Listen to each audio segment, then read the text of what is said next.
Tired of guessing where your Sol is going?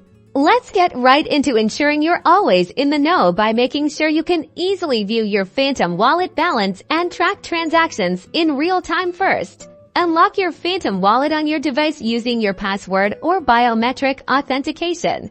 Once you're in, you'll land on the main dashboard, where you'll immediately see your current Sol balance displayed clearly right at the top. This is your real-time snapshot of your Solana holdings. To see a detailed history of your transactions, scroll down a bit. Here you'll find a list of all incoming and outgoing transactions, displayed in chronological order.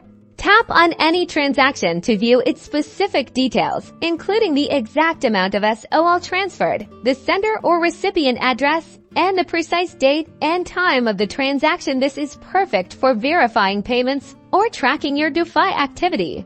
Phantom usually updates automatically, but if you suspect something's off, look for a refresh or sync icon, usually in the top corner, and give it a tap to force a balance refresh and ensure the most up-to-date information. And that's it. With these simple steps, you can effortlessly monitor your Phantom wallet balance and track transactions in real time, giving you full control and visibility over your Solana assets. Stay tuned for more crypto tips.